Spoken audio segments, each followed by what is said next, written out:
gracias, Señor, para pedirte, Señor Jesús, siempre tu ayuda, Padre, porque Dios, ¿quién puede pararse en este lugar, Señor Jesús, y depender del mismo, Señor? Creo que cualquier ministro reconoce eso, Señor, que dependemos solamente de ti, Señor, de tu inspiración, de tu unción, Señor, porque nosotros como hombres, Padre, ¿qué pudiéramos hablar, Señor? Padre, no tenemos la capacidad, no tenemos ni siquiera la formación, Padre Celestial, educativa, Señor, pero Padre Celestial, por encima de eso está tu Espíritu Santo, Señor.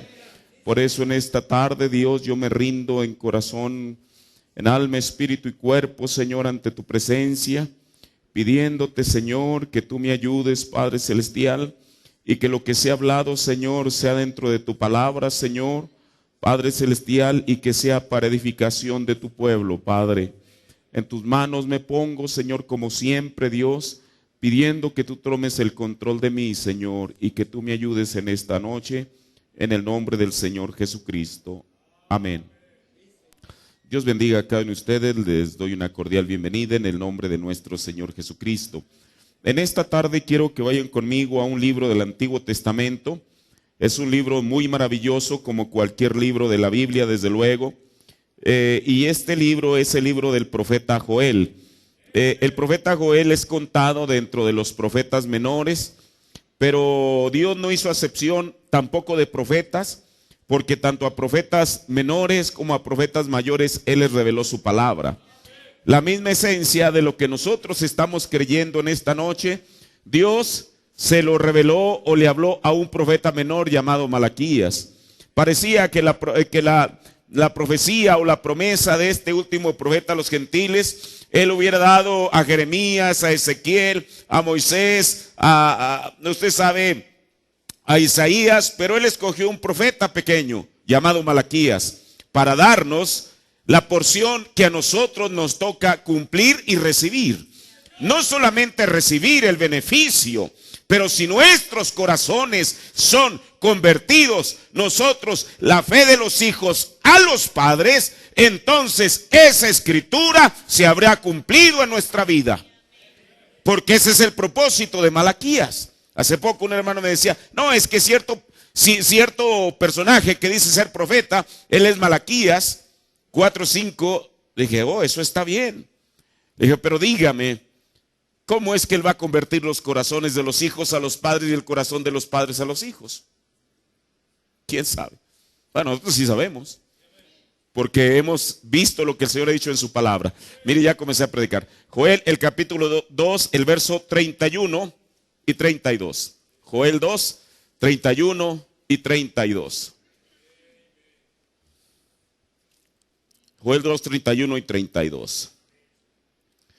El sol se tornará en tinieblas y la luna en sangre antes que venga el día de Jehová, el día grande y espantoso de Jehová. Y será que cualquiera que invocare el nombre de Jehová será salvo. Y luego la segunda parte del versículo. Porque en el monte de Sión y en Jerusalén habrá salvación, como Jehová ha dicho, y en los que quedaren, a los cuales Jehová habrá llamado. Amén. Tome su asiento. El domingo alguien, no recuerdo quién, salió del culto, me hizo el comentario de algo que por lo cual tomé esta escritura. Ahorita le voy a decir, mire, y es acerca de un evento que se ha publicado en las redes sociales en estos últimos días, acerca de un eclipse que va a suceder el próximo martes 15 de abril, o sea, dentro de una semana. Y entonces lo curioso de este eclipse, bueno, los científicos lo explican a su manera, y ojalá usted tenga la oportunidad de verlo. Creo que es entre 1 y 2 de la mañana. Y en esta parte, al menos del hemisferio desde América del Norte, parte de todo México y alguna parte de América del Sur, se va a alcanzar a ver. Y entonces lo que les ha llamado la atención es que la luna se va a mirar roja. Yo no sé si usted ha visto eso en las redes sociales. Bueno, los que tienen alguna cuenta en el Facebook se han dado cuenta de eso. Y bueno, eso como que ha causado un poquito de Usted sabe, la gente está inquieta, un poquito de inquietud, están esperando realmente eso que tiene que ver. Mire, el Señor dijo en este libro precisamente de Joel, en el versículo anterior, dice: y daré prodigios en los cielos y en la tierra, sangre y fuego y columnas de humo. Ahora, voy a tratar de llegar a mi punto al final respecto a esto. El profeta nos dijo que toda escritura tiene doble cumplimiento. Ahora, la Biblia dice que antes que venga el día grande y espantoso de Jehová, cualquier persona que estudia la Biblia sabe que el día grande, espantoso o terrible de Jehová es la gran tribulación que viene sobre esta tierra.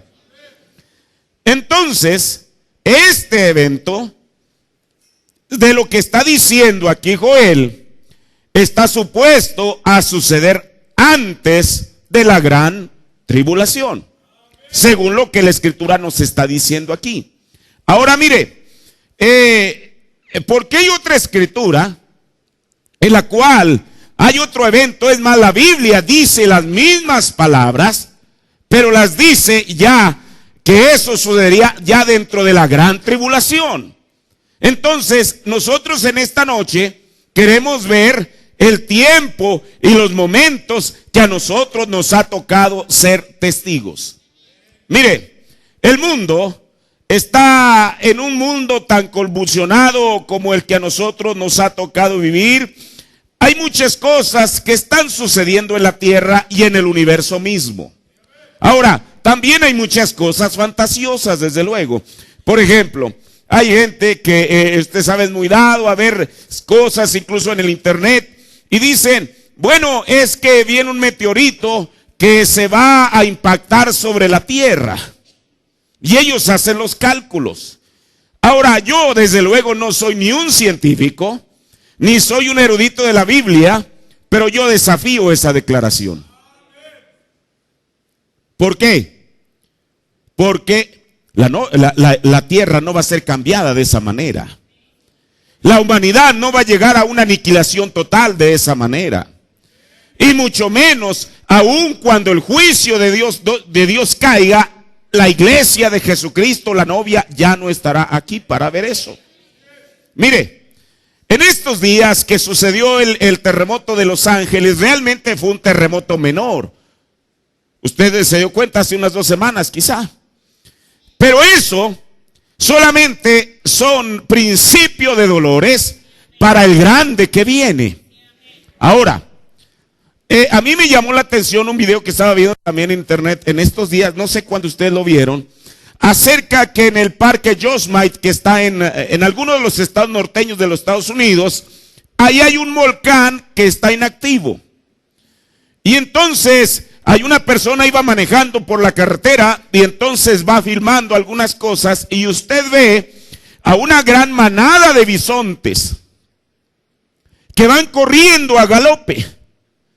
Ahora, nadie los va correteando, ni van corriendo por temor al vehículo, porque en todo caso el vehículo va en sentido contrario. El vehículo va en esta dirección y los bisontes vienen en esta. En todo caso ellos correrían o tratarían de correr adelante del vehículo.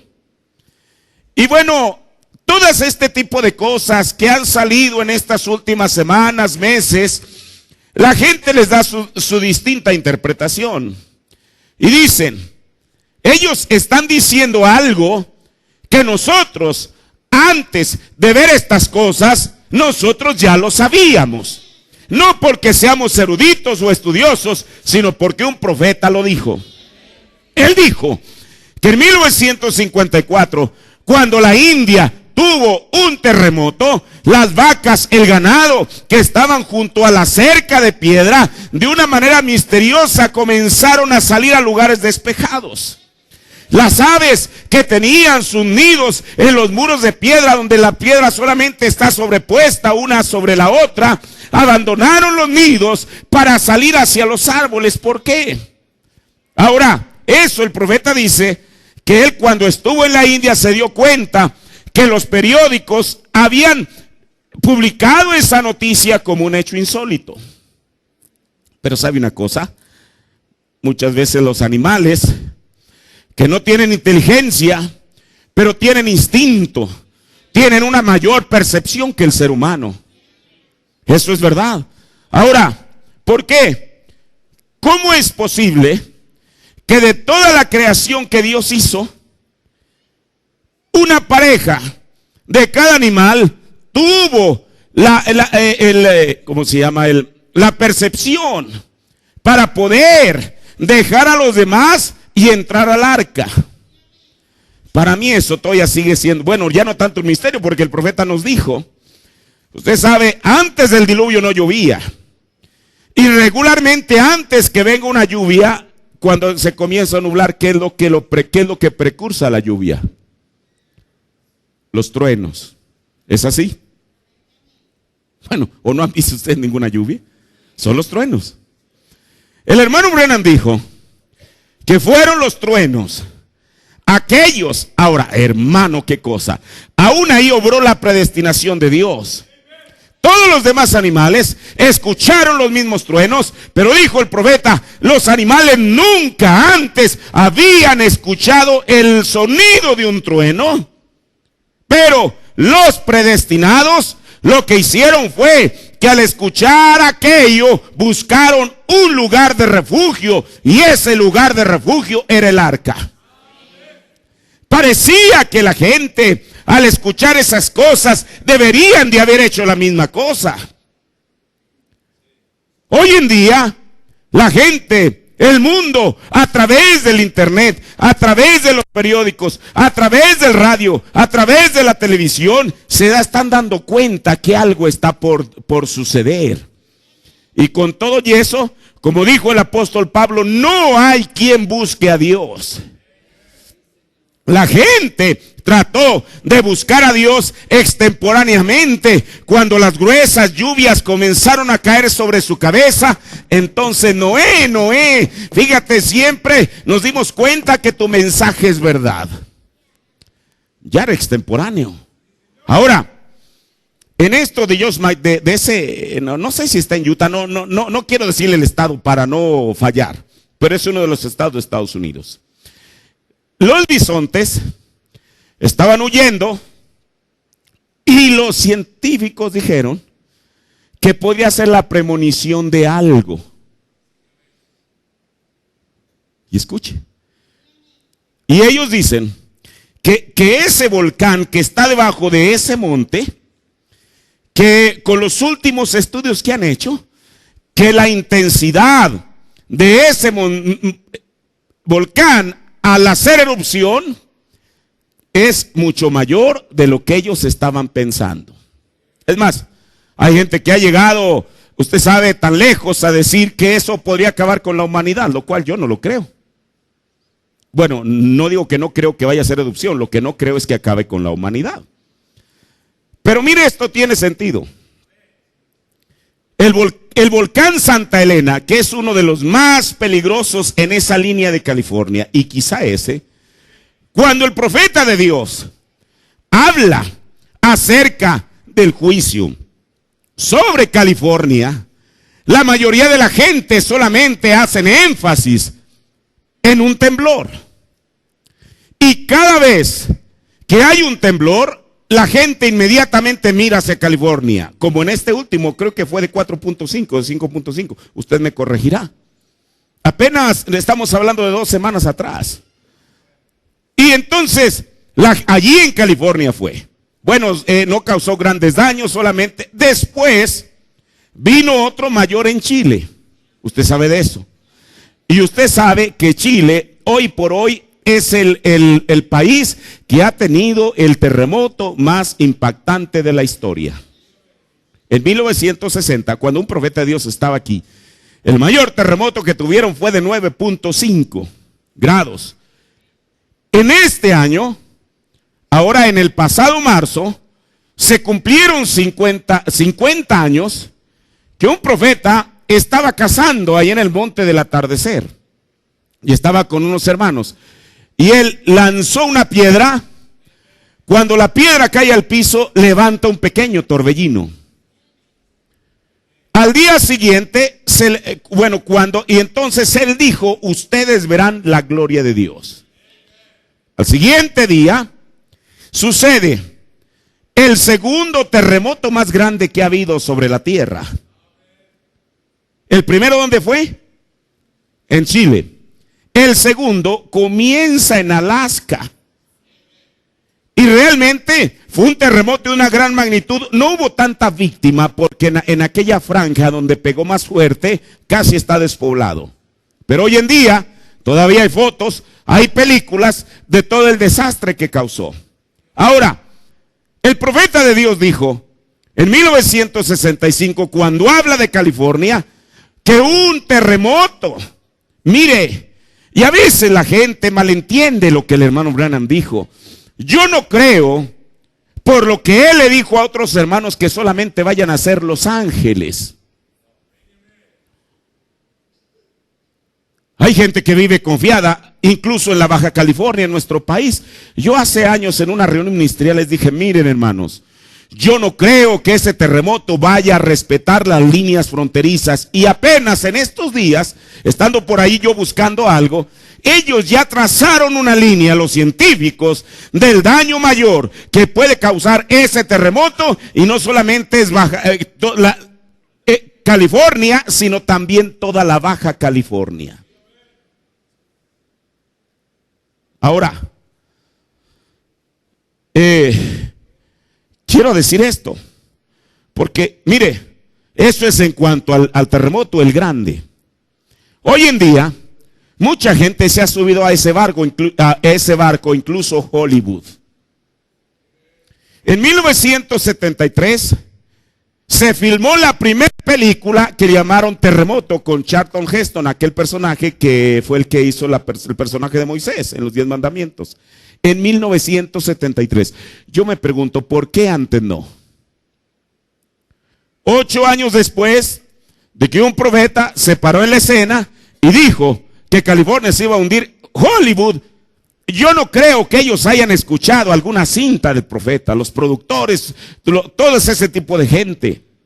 Pero de alguna manera, por las evidencias que estaban viendo, ellos llevaron al cine la primera película.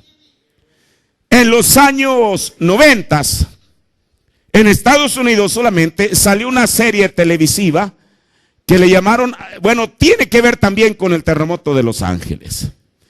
Y apenas hace 2 años, y cada vez que Hollywood toma el tema, parece que está magnificando el desastre y se va acercando más a la realidad. En el año 2012, ¿ustedes se acuerdan de esa película que le pusieron por nombre 2012?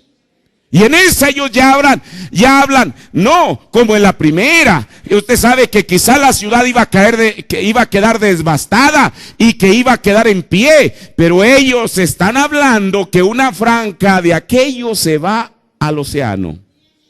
¿Es verdad? Tal como un profeta lo dijo. Mire.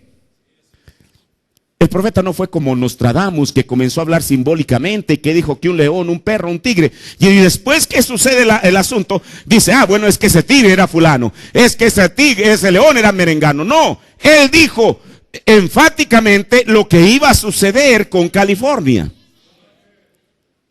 Pero la mayoría de los predicadores que hemos creído el mensaje, hacemos solamente énfasis en el terremoto.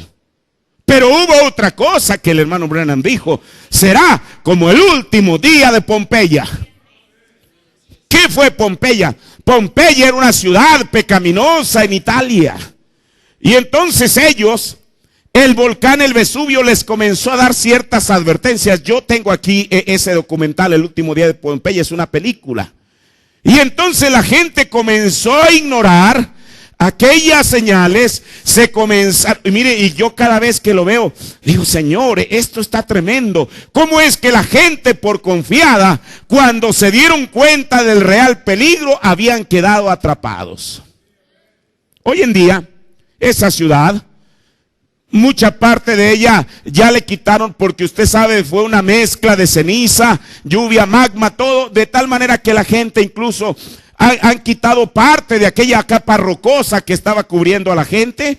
Y están la familia, el esposo y la esposa tirados boca abajo, abrazándose el uno el otro, quizá con un niño en medio, tratando de huir.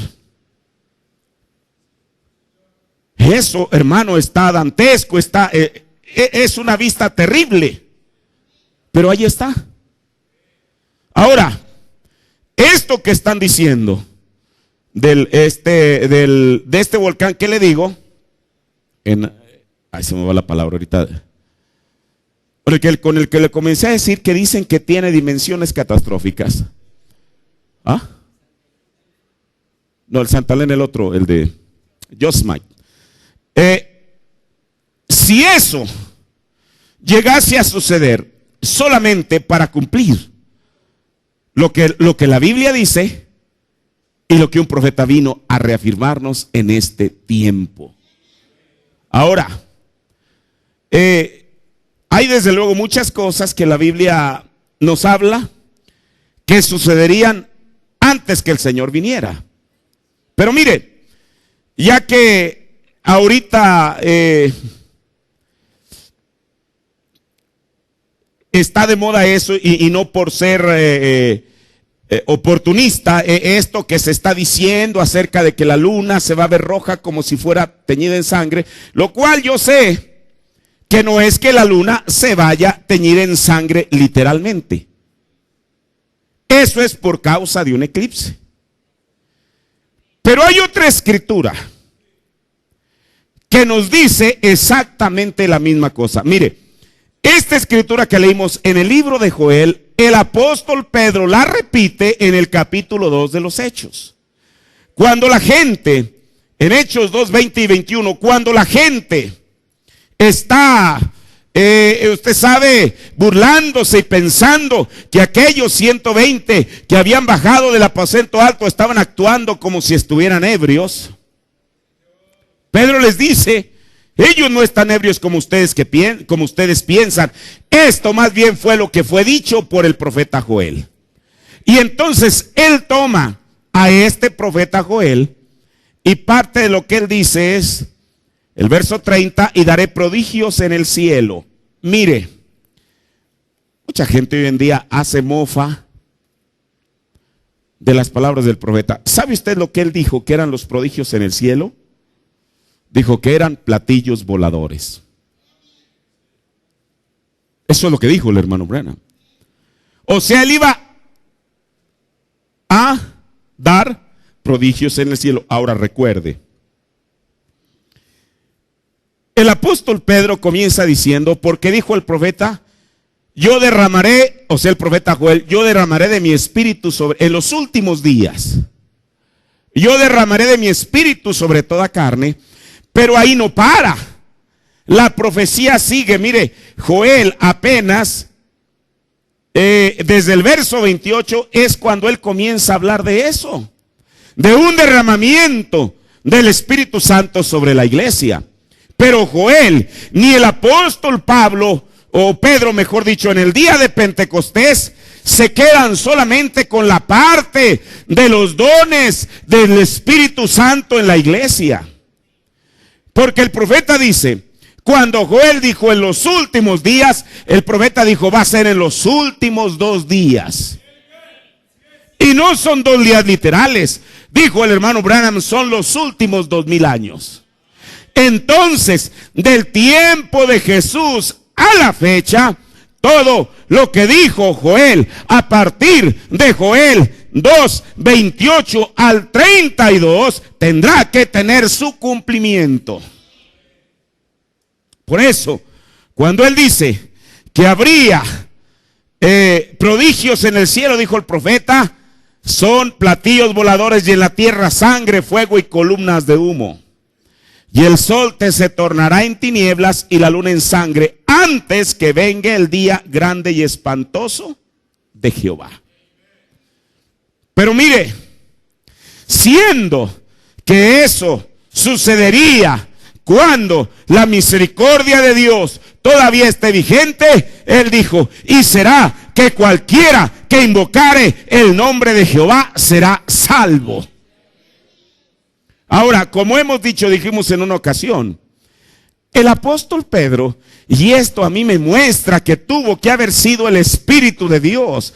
Si Pablo hubiera dicho estas cosas, Pablo era un erudito, él sabía cómo partir la Escritura, cómo dividirla, cómo colocarla, pero Pedro, hermano, pero ¿por qué Pedro se detuvo en el tiempo correcto y en la escritura correcta? Si usted nota, en Hechos 2, Pedro termina su discurso, termina su predicación de 15 minutos diciéndoles, y será que cualquiera que invocare el nombre del Señor, éste será salvo. Por eso, cuando la persona invoca el nombre del Señor, la primera vez que una persona se invoca el nombre del Señor sobre ella es aquí.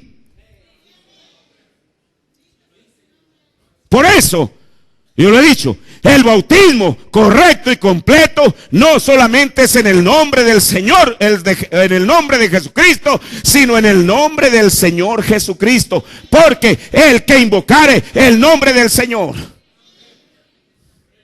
será salvo.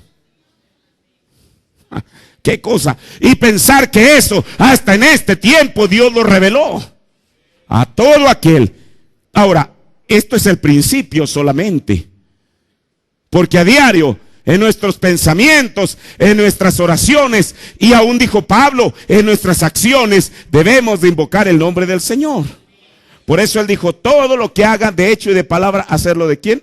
En el nombre de Jesucristo, en el nombre del Señor Jesucristo. Ahora, ¿por qué Pedro se detiene en la mitad del versículo 32? Cuando dice, y será que cualquiera que invocare el nombre de Jehová será salvo. Hasta allí, a nosotros todavía, en este tiempo, nos está tocando cumplir esa escritura. Si usted examina Hechos, que la misma escritura que el apóstol Pablo está tomando, Pedro, él se detiene hasta allí. ¿Por qué la otra? ¿Por qué el resto del versículo ya no? Porque eso ya no nos corresponde a nosotros. Mire, es por ejemplo, cuando el profeta nos enseña de Isaías 61, cuando Jesús en el templo toma aquel mismo rollo y comienza a predicar a la gente y a decirle, el Espíritu de Jehová es sobre mí por cuanto me ha ungido, etcétera, etcétera, etcétera. Cuando habla acerca de predicar el año agradable del Señor, ¿cuántos saben cuál es el año agradable del Señor? ¿Cuál es? ¿Alguien me puede decir? El año del jubileo, dijo el hermano Brennan. Cuando él, mire, Jesús qué exacto también. Cuando él comienza a leer esa escritura, dice a predicar el año agradable del Señor, el año del jubileo, el año de liberación. Jesús se detiene ahí. O sea, Jesús corta, digamos. Por eso, cuando Pablo le dice a Timoteo, le habla y dice aquel que sabe cortar, dividir, trazar, porque esa es la palabra que usa Pablo, le dice a Timoteo que traza bien la palabra de verdad. Eso es lo que es dividir. Ahora, ¿por qué Jesús se detiene en el año agradable del Señor? Porque eso es lo que a él le tocaría cumplir en su primera venida. Si usted nota en Isaías 61, después de eso dice, y el día de venganza. ¿Cómo Jesús podía estar predicando el día de venganza? Ahora, mire, qué cosa. Él hubiera dicho, y el día de venganza, pero él no pudiera haber dicho, hoy se ha cumplido esta escritura, porque el día de venganza todavía no estaba vigente. ¿Cuándo es el día de venganza? El día cuando el cordero deja de ser un cordero y se convierte en un león. Ya no hay misericordia, ya no hay gracia, todo lo que queda es juicio. Por eso, cuando Pedro hermano, qué cosa. Cuando Pedro, inspirado por el Espíritu Santo, así como Jesús, por eso Jesús tuvo que decir primero: el Espíritu del Señor es sobre mí, para que él pudiera trazar correctamente la palabra y saber hasta dónde llegar y dónde detenerse. Esta escritura de Joel 2, Pedro no la dice en el transcurso de esos 10 días, fue después, cuando ellos reciben el Espíritu Santo. Por eso Pedro, al igual que Jesús, aún Pedro, siendo un hombre ignorante y sin letras, sabía dónde detenerse y saber hasta dónde podía llegar con la escritura. Y luego, la siguiente cosa que dice Pedro: porque en el monte de Sión y en Jerusalén habrá salvación, como Jehová ha dicho, y en los que quedaren, a los cuales Jehová habrá llamado. Mire, aquí Pedro, Joel, es específico y dice que en el monte de Sión y en Jerusalén. ¿Dónde está eso? En Israel. ¿Qué es lo que va a haber? Salvación. No para nosotros ya.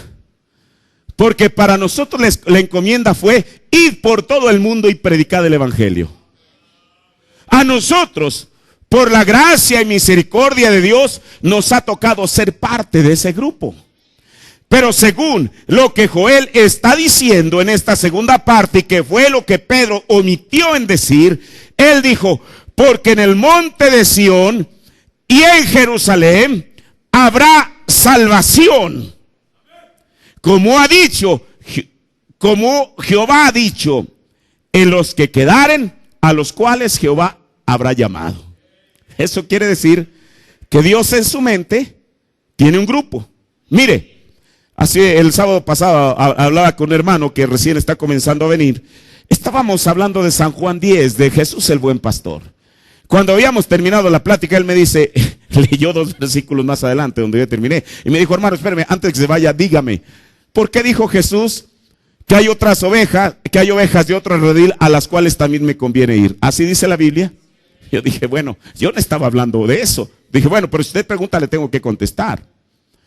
En el ministerio de Jesús, cuando él comisionó a sus discípulos, él dijo: por camino de gentiles no vayan, ni en ciudades de samaritanos pasen. ¿Así dice?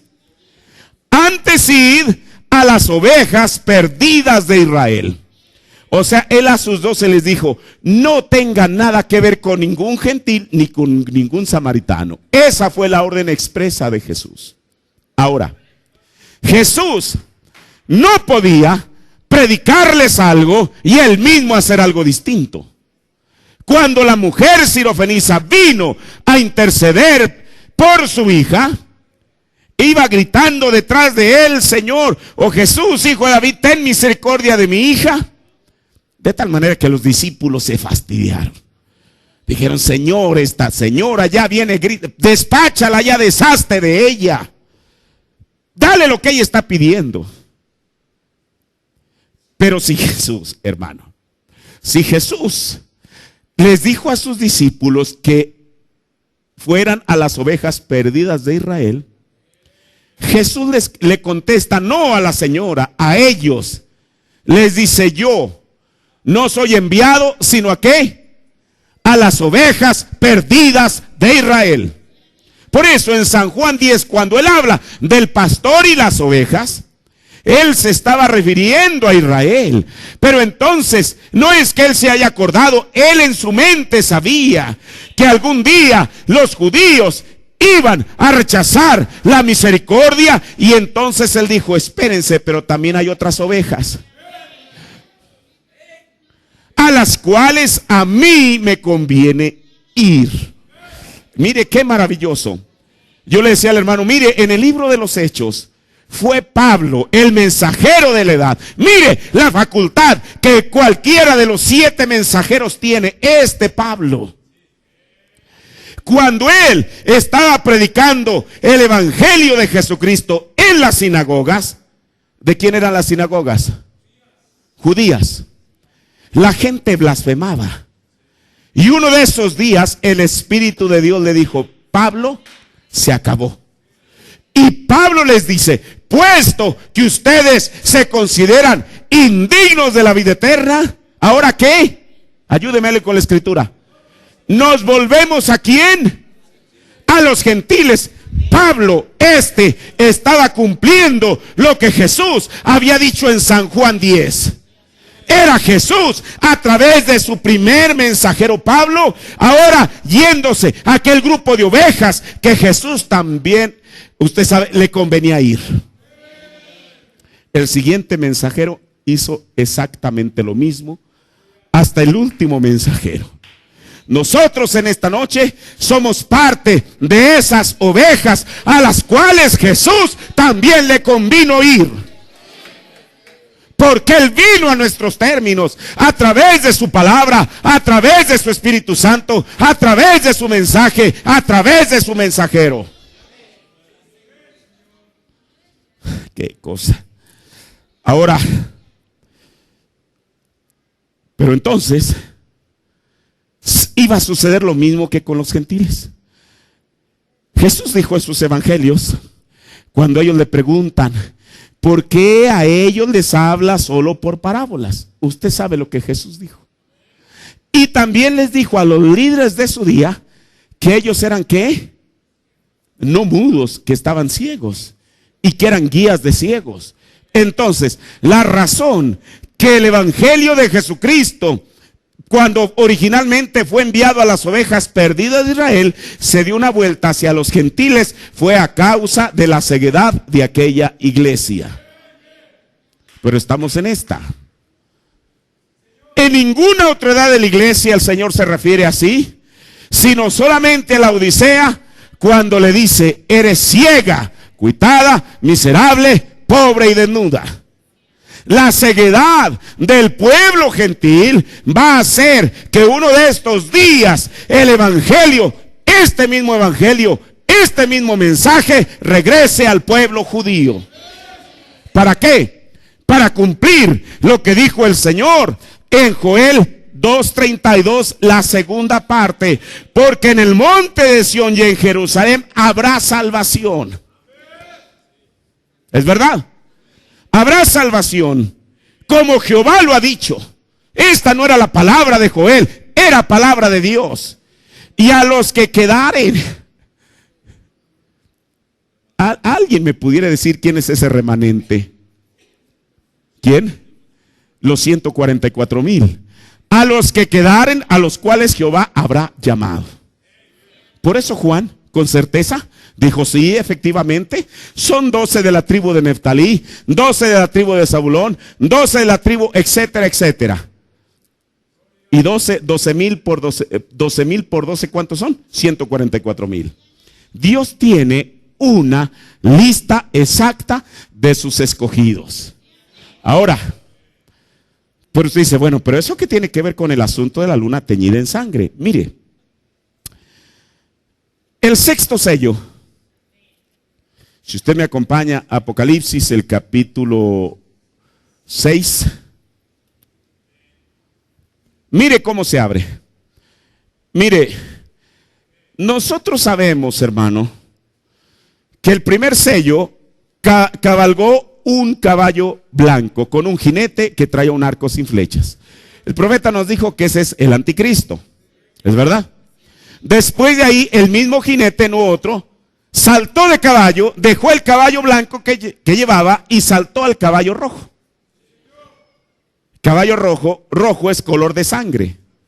Cuando comienza la persecución a la verdadera iglesia de Dios.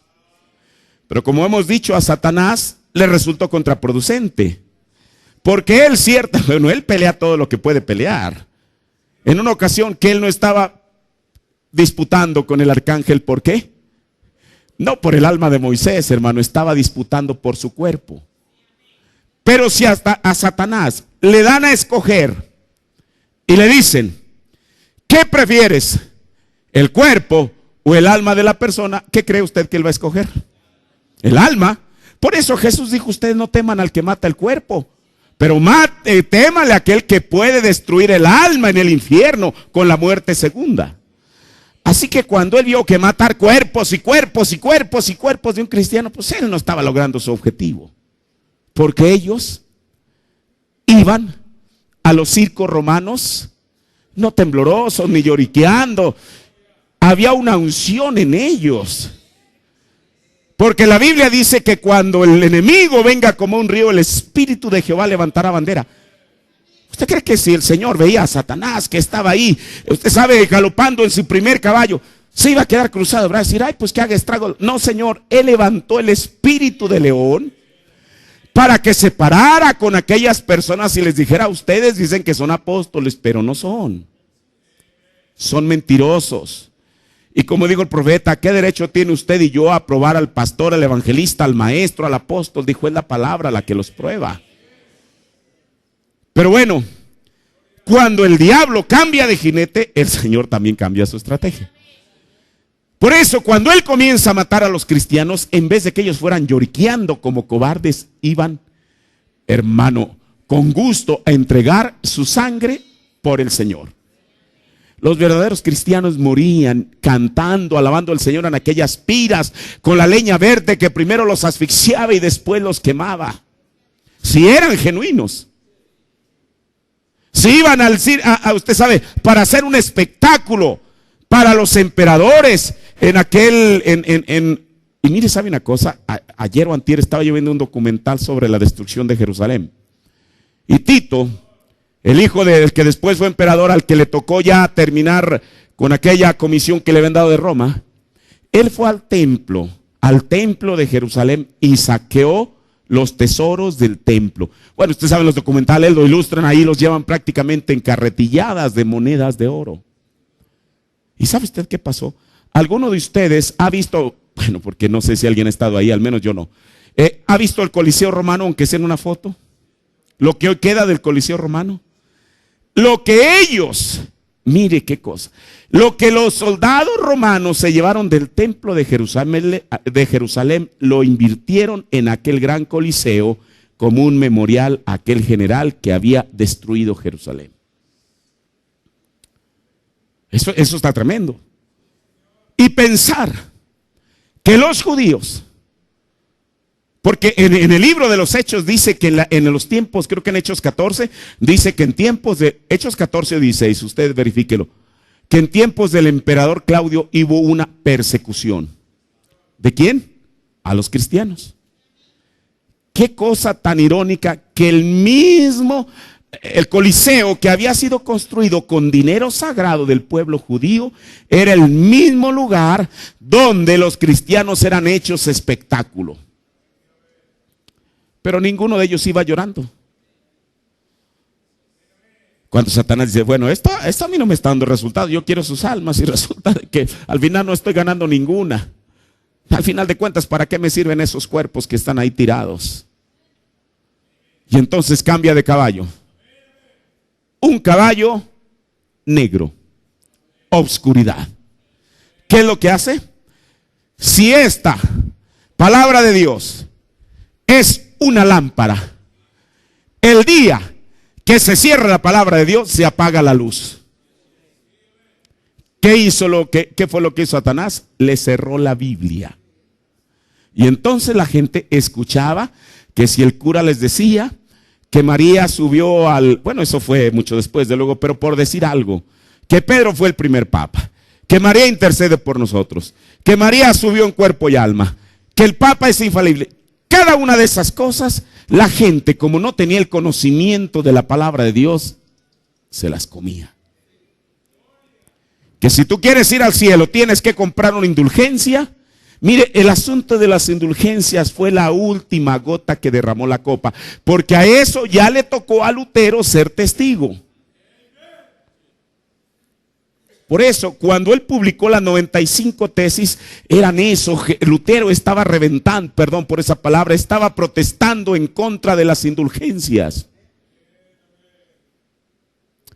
del uso inmoral que les daban. Porque la gente podía pecar por adelantado, al fin que ya traía un certificado de perdón. Ahora, eso fue el caballo negro de ignorancia, de oscuridad cabalgando. Pero Dios levanta no a un profeta, levantó a un erudito. Por eso el siguiente animal que uno ve en la Biblia, bueno, el primero que fue el águila, luego después viene el becerro, luego después viene el hombre, hombres con inteligencia como Lutero. Por eso en ellos todo era debatir y debatir y debatir. Hoy en día estamos en una edad distinta. El Señor ya no nos ha mandado a debatir por el mensaje, nos ha mandado a creerlo y que sea parte de nuestra vida. Que la gente diga lo que quiera decir. Ahora, entonces, ¿qué fue lo que pasó? Dios levanta a un hombre, al espíritu del hombre, para contrarrestar aquel espíritu de ignorancia y oscuridad. Pero entonces, aquí está la cosa. En el cuarto sello, ya nos vamos acercando al quinto y luego al sexto. En el cuarto sello sale otro jinete en un caballo amarillo, pálido. Su nombre era llamado Muerte y el infierno le seguía. Esa ya no era muerte física como el jinete del caballo rojo, era muerte espiritual. Y Dios, qué cosa. Si había una muerte espiritual cabalgando por el mundo, Dios tenía que levantar otro poder. Y levantó el águila, el poder de la revelación. Ahora, eso es el cuarto sello. El quinto sello, bueno, el profeta dijo que son los judíos, los mártires judíos, pero quiero llegar al sexto sello, que es donde no dije que abriera. Mire, el sexto sello, el profeta de Dios nos dijo que el sexto sello es el sexto de el sello de la gran tribulación. Recuerde, Joel dice que antes del día de Jehová el sol se oscurecería y la luna se teñiría de sangre. Así dice Joel, lo acabamos de leer.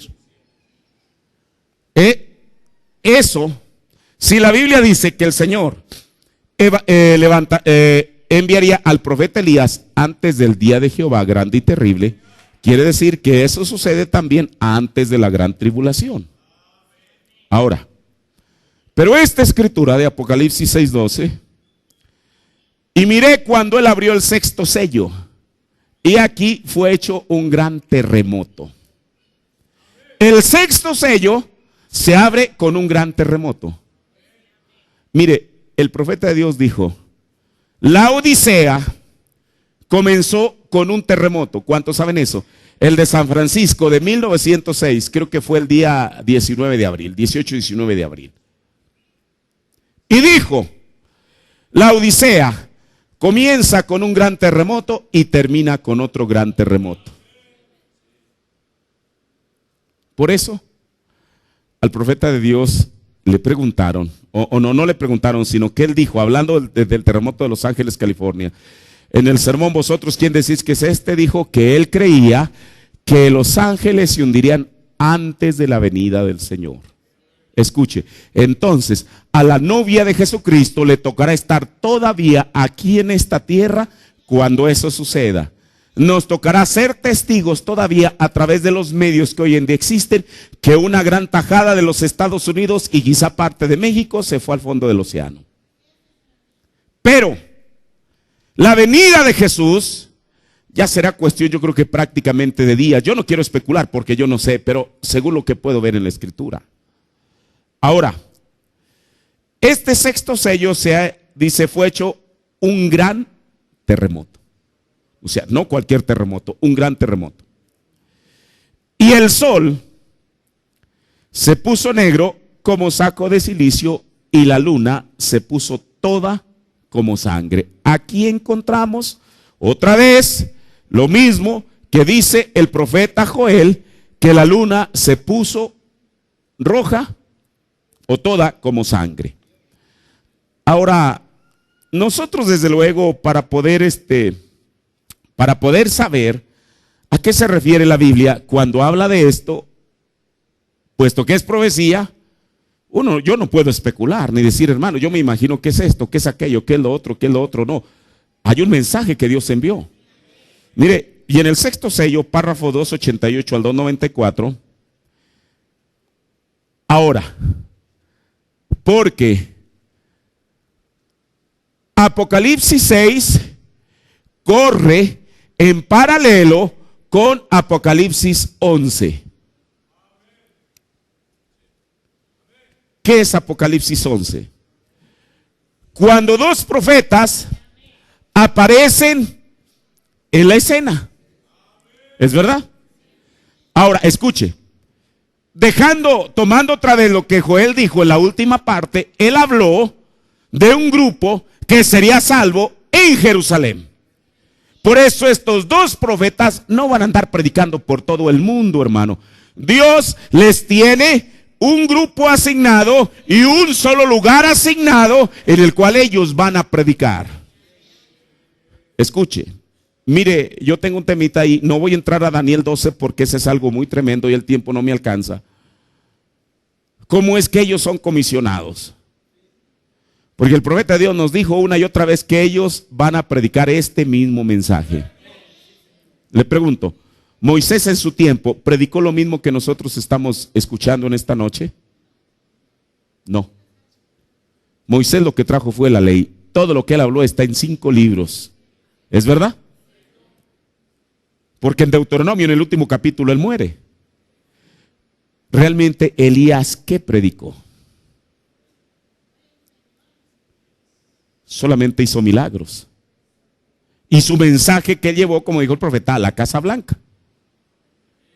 Ahora, entonces, si el sexto sello corre paralelo con Apocalipsis 11, ¿qué sucede en Apocalipsis 11? Aparecen 2 testigos. Mire, ¿qué es un testigo? El profeta dijo que un testigo es alguien que ha visto algo, alguien que ha tenido una experiencia. ¿Es verdad? Mire, hay gente todavía, y incluso en el mensaje, yo lo digo con el debido respeto a quien se lo tengo que dar, que se aferran todavía a creer que los 2 testigos son 2 predicadores modernos. Pero la Biblia dice que son ¿qué? Testigos. Si son testigos, es porque han visto algo o han tenido una experiencia. Veamos las características de estos 2 testigos en Apocalipsis, el capítulo 11, y ahorita regreso a Apocalipsis 6. Mire, vamos a ver el verso 3. Mire, aquí hay tanto para hablar. Verso 3 de Apocalipsis 11. Y daré a mis 2, ¿qué? Testigos. Y ellos profetizarán 1260 días. Mire, con esto nosotros tenemos, escuche, con eso nosotros tenemos el tiempo exacto que ellos van a predicar. Mire, para ver cuál es ese tiempo, la Biblia lo menciona de distintas maneras.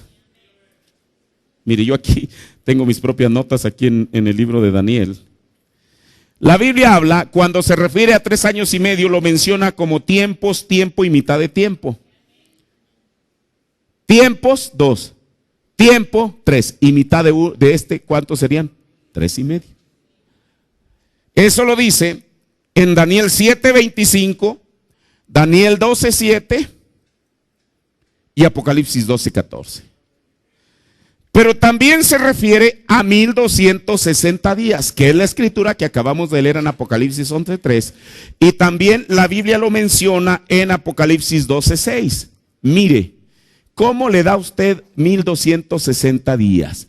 Si usted tuviera un calendario donde todos los meses son de 30 días, que no haya años bisiestos, ni febreros de 28 días, ni diciembres de 31 días, si usted, escuche, tiene 12 meses de 30 días exactos, haga la suma o la multiplicación y le va a dar 1260 días.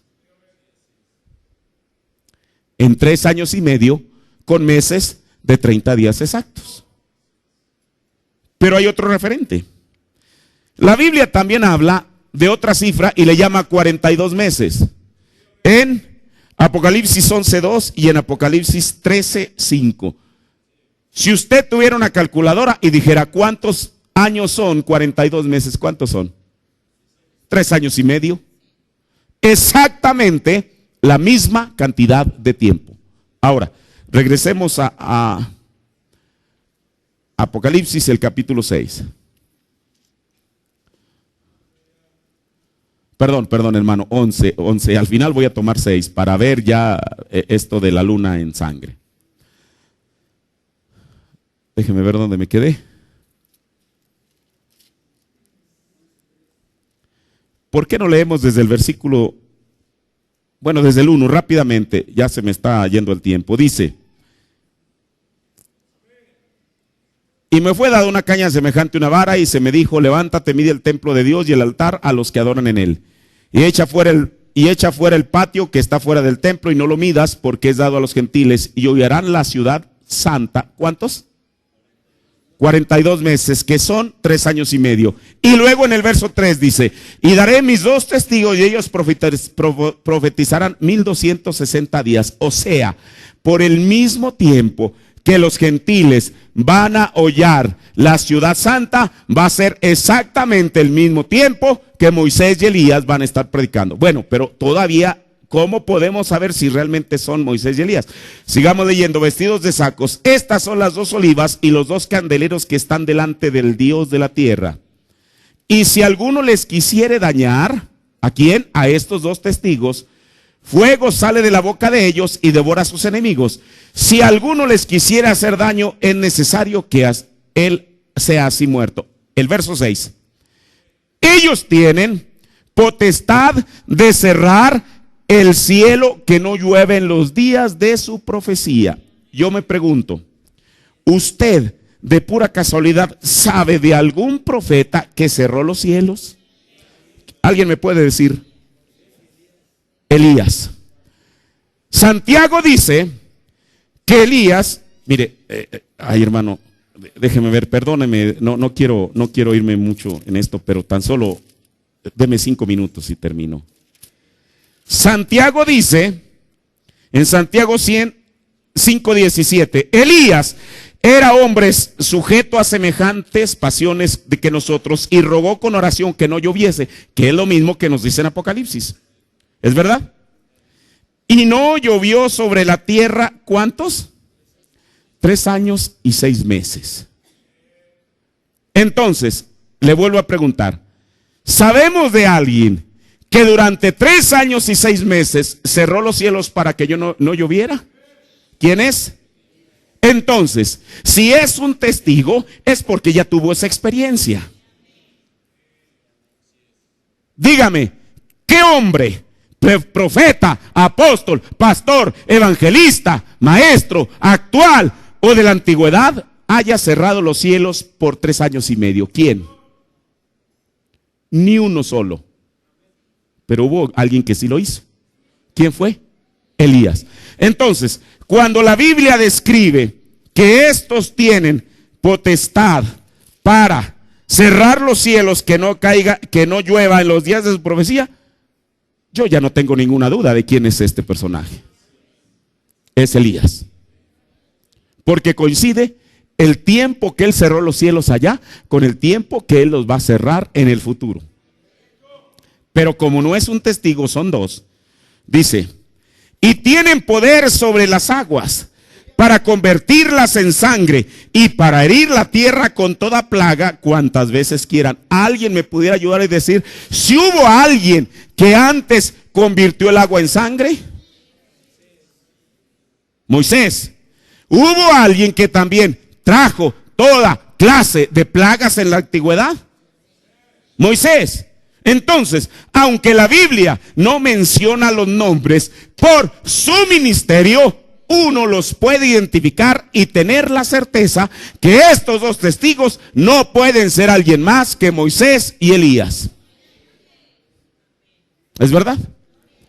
Ahora, pero bueno, ¿qué tiene que ver esto todavía con el 6º sello? Mire, ahora sí le voy a leer en el 6º sello, párrafo 288. Ahora miren esto. Cuando estos 2 profetas están profetizando allá, si alguien los trata mal, les hace daño, fuego sale de su boca. El fuego del Espíritu Santo, la palabra.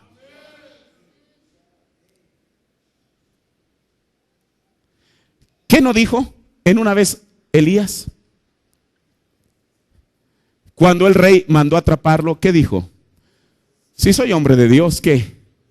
No que baje un aguacero. Que descienda fuego del cielo y te consuma a ti y a tus 50. Yo le pregunto, ¿Dios respaldó eso? Y no fue una vez.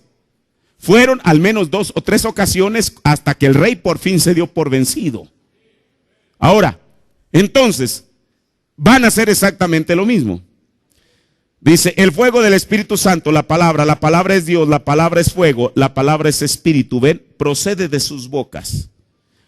Dice, fijémonos en Moisés, veamos qué procedió de su boca.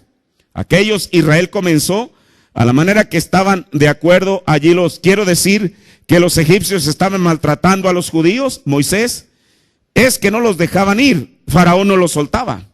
Dios puso palabras en la boca de Moisés. Vean, eran los pensamientos de Dios entrando al corazón de Moisés. Luego él va y lo pronuncia y entonces llegan a ser la palabra. Estirando la mano dijo, sean moscas, y aparecieron moscas. Vean esto, dice el profeta. Y luego lee la escritura esta que acabamos de leer, Apocalipsis, donde dice, si alguno quiere dañarlos, sale fuego de la boca de ellos y devora a sus enemigos. Dice el profeta, ven, allí está, pueden hablar lo que quieran y sucede en el acto, amén. Y si alguno quiere hacerles daño, debe morir de la misma manera. Dice el profeta, hermano, aquí es en donde Dios entra en la escena. Ellos tendrán poder para cerrar los cielos para que no llueva durante el tiempo de su profecía. Y aquí el profeta hace el comentario, Elías, él sabe cómo hacer eso. ¿No lo sabe? Claro que lo sabe, porque lo ha hecho antes. Moisés sabe cómo hacerlo, porque lo ha hecho antes. Por esa razón, estos dos fueron reservados. Amén, amén. Aquí podría decir algo muy tremendo, pero creo que sería mejor dejarlo para mañana por la noche. Ven muy bien. Tendrán poder sobre las aguas para convertirlas en sangre y también para poder herir la tierra con plagas cuantas veces quieran. Escuche. Mire, yo tenía otra cita y ya no la alcancé a anotar, pero para mí con esta es suficiente. Porque todavía no alcanzamos a saber a qué se refiere el sexto sello cuando dice que la luna se va a convertir en sangre. El profeta aquí nos da una referencia que estos dos profetas hablan y sucede. ¿Es verdad? Mire, en el Antiguo Testamento, y voy a ligar esta escritura porque lo tengo que hacer. Una vez el pueblo de Israel estaba en la batalla, pero entonces la tarde estaba cayendo. El sol comenzó a declinar y se iba a oscurecer. Y Josué, el general de ellos, sabía que ellos necesitaban más luz de día. Mire, y de pronto este hombre sintió una inspiración de parte de Dios. Por eso a veces el canto dice, Josué oró. Josué no oró. No dijo, hermano, espérense, voy a ir a un lugar secreto y voy a levantarme, no, Señor, ten misericordia, mira, nos está yendo mal la batalla. No, no había tiempo. En Josué, el capítulo 10, el verso 12 dice, entonces Josué habló a Jehová el día que Jehová entró al amorreo delante de los hijos de Israel y dijo, o sea, Josué habló en presencia de los israelitas y miró hacia arriba. Si él hubiera necesitado más espadas, hubiera pedido por espadas y hubieran aparecido. Pero él no necesitaba eso. Él lo que necesitaba era luz de día. El profeta nos explicó esta escritura. La Biblia no contradice a la ciencia cuando la ciencia dice que el sol no se mueve. Y por eso los incrédulos dicen, ya ve, la Biblia falló. Porque si el sol no se mueve, ¿cómo Josué puede parar el sol? Josué lo que paró era la luz, porque lo que él necesitaba era luz. Y dice, sol, detente en Gabaón, o sea, la luz del sol, el resplandor del sol tenía que detenerse, porque eso es lo que necesitaba Josué. Y tu luna en el valle de Ajalón. Y el sol se detuvo y la luna se paró, hasta tanto que la gente se hubo vengado de sus enemigos. Escuche, verso 14.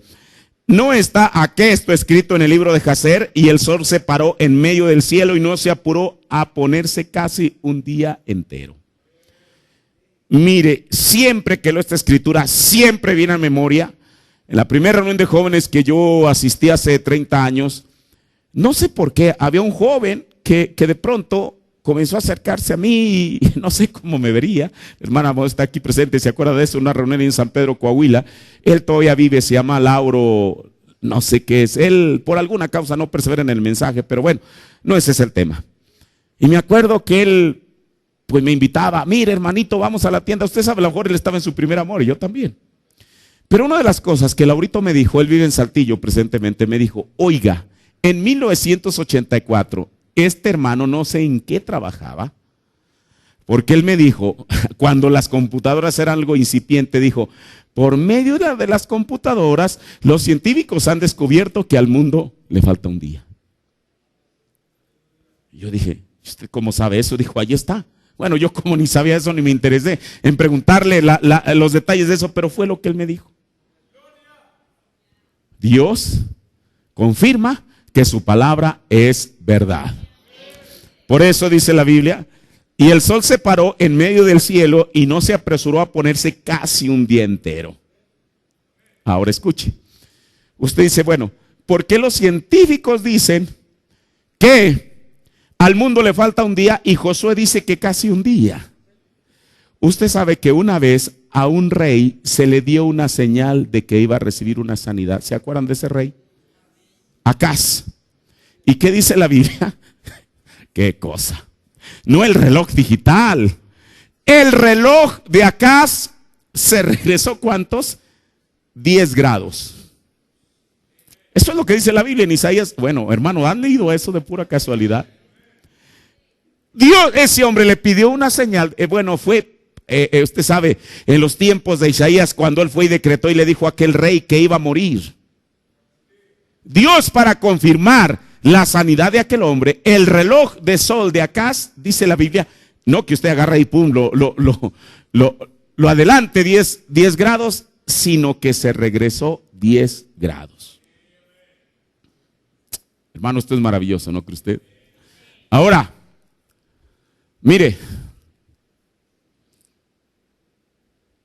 ¿sabe usted por qué? Bueno, esta es mi creencia personal, para completar el día completo, para hacer el día completo. Ahora, está bien, usted no lo puede tomar, esa es mi creencia. Yo tengo creencias muy raras, por eso no me hagan caso luego que hablo cosas. Dice, y nunca fue tal día antes ni después de aquel. Escuche, la Biblia dice que nunca fue tal día cuando un hombre parara el sol, ni antes ni después. Pero quiero decirle que ha de haber otro día en el cual no que un hombre va a parar el sol. Escuche esto que le voy a decir. Que haga que la luna se vista de sangre. Hermano, yo sé que esto es... Usted dice, ¿cómo está diciendo? ¿Qué está diciendo, hombre, ahí? Permítame leerle la otra parte del... Déjeme ver. Del sexto sello. Párrafo 294 dice, ¿qué es? ¿Qué podrá hacer cosas sino la palabra? Y luego dice, ellos podrán hacer lo que quieran con la naturaleza. Mire, yo una vez, creo que fue una ministerial, hablé sobre el temita final, sucesión de eventos, y creo que yo tenía 2 citas. Ahorita por la premura del tiempo solamente encontré una. Yo tenía 2 citas, donde el profeta habla de esto que le voy a seguir leyendo. Dice, ellos son los que producen este sexto sello. ¿Quiénes son los que producen este sexto sello? ¿Quién? Ellos, Moisés y Elías. Se lo voy a volver a leer. ¿Qué es? ¿Qué podrá producir estas cosas sino la palabra? Ellos podrán hacer lo que quieran con la naturaleza aquí en la tierra. Aquí está. Ellos son los que producen este sexto sello, lo descubren y lo abren. Es el poder de Dios para interrumpir la naturaleza. ¿A través de quién? De 2 profetas, Moisés y Elías. Ven, el sexto sello es completamente Completamente una interrupción de la naturaleza. Lo están captando, ahí está el sello. ¿Quién lo hace? Los profetas del otro lado del rapto. Con el poder y la palabra de Dios condenarán la naturaleza. Podrán producir terremotos. ¿Podrán producir terremotos? Hermano, ¿un profeta será capaz de producir un terremoto? Entonces, hay la posibilidad que el terremoto de Los Ángeles, California, sea producido por un profeta.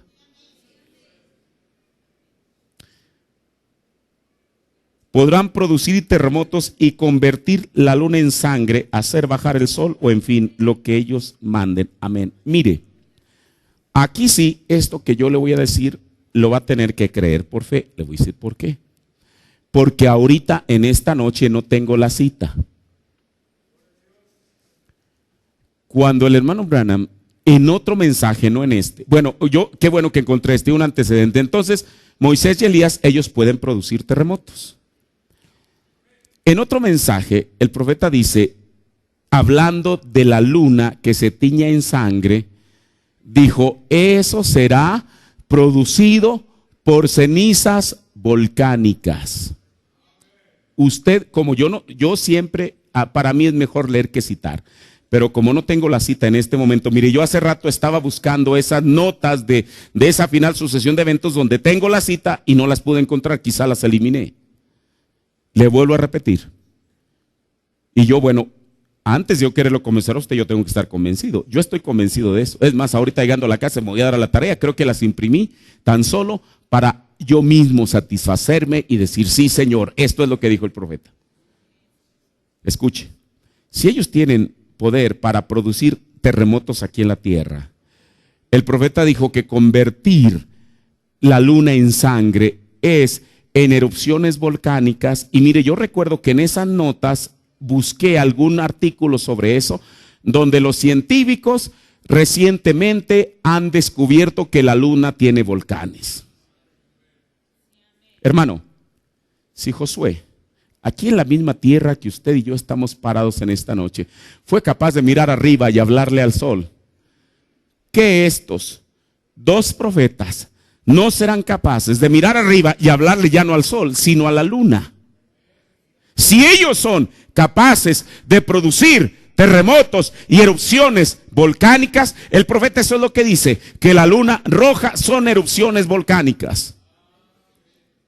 ¿No tendrán poder para mirar a la luna y decir aquella mole, yo no sé de qué llamarle, de piedra o de lo que sea, que parece inerte ahí, ordenarle que entonces aquellos volcanes, así como los terrenales, pero que están allá, que han permanecido dormidos durante tanto tiempo, que despierten y aquella ceniza volcánica, seguramente de color rojizo, será lo que hará que la luna literalmente se vea rojiza. Por eso San Juan dijo, no que era sangre, sino será como sangre, rojizo. Así que hermano, eso es una de las cosas que Dios habló tan maravillosamente a través de su siervo. Por eso lo que va a suceder el próximo martes, pues sin duda alguna tiene alguna referencia bíblica al menos. Pero lo que viene después, que será después que la novia se vaya, que será producido por esos dos profetas, eso está tremendo. Por eso, Joel dijo que la luna parecería sangre antes del día de Jehová grande y terrible. En el sexto sello ahí ya no es antes del día de Jehová grande y terrible, es cuando el día de Jehová grande y terrible está en proceso. Escuche, a veces uno como ser humano no deberíamos de hacerlo. Tratamos de minimizar el poder de Dios a través de un profeta, hermano, pero Dios es todopoderoso. Lo único que puede limitar a Dios es nuestra propia incredulidad. Que hay cosas que Él no puede hacer. Él lo puede hacer con quien Él lo quiere hacer, en el tiempo que Él lo quiere hacer y como Él lo quiere hacer. Por eso Él hará estas cosas tan maravillosas. De veras, hermano, y lamento mucho el no tener esa cita a la mano. Ahorita voy a ver si tengo por ahí todas esas notas impresas, y si las tengo, es más, el domingo se las voy a leer. Porque le digo, eso usted lo va a tener que, ahora sí que va a tener que creer a mi palabra. Yo no tengo que creer a mi palabra porque yo ya lo leí. Yo ya sé que el profeta de Dios lo dijo. Así que póngase de pie. Vamos a darle gracias al Señor. Padre, te damos gracias, Dios, por esta plática de tu palabra, Señor. La cual, oh Dios, pues estas cosas, Señor, son tan tremendas, Dios, pero lo más maravilloso, Padre, que ya no están veladas para nuestros ojos, Señor. A través del mensaje de tu siervo, Señor Jesús, es que nosotros, Padre, el velo ha sido quitado de nuestros ojos, Señor. Padre, qué predicador, Señor Jesús, y lo digo de la mejor manera, al menos yo, Señor, me descartaría como una persona, Dios, que pudiera saber estas cosas solamente al leerlas por medio de mi vista natural, Señor. Padre, pero cuando uno recibe la revelación que fue traída a través de tu profeta, Señor, por eso nunca pensaremos que estamos haciendo demasiado énfasis en tu mensaje, Señor. Padre, porque es a nosotros a quienes nos tocó, Señor Jesús, escucharlo, reconocerlo y ponerlo por obra, Señor Jesús. Es esta la última generación a la cual tú enviaste este poderoso y maravilloso mensaje, Señor. Ayúdanos a creerlo y a hacerlo parte de nuestra vida. Gracias, Señor, en el nombre de Jesucristo. Amén. Dios bendiga a la hermana Modesta de Flores Magón. Le damos una cordial bienvenida, y a la hermana Flor de Puerto Vallarta también. Nuestro deseo es que se puedan sentir a gusto en nuestros medios.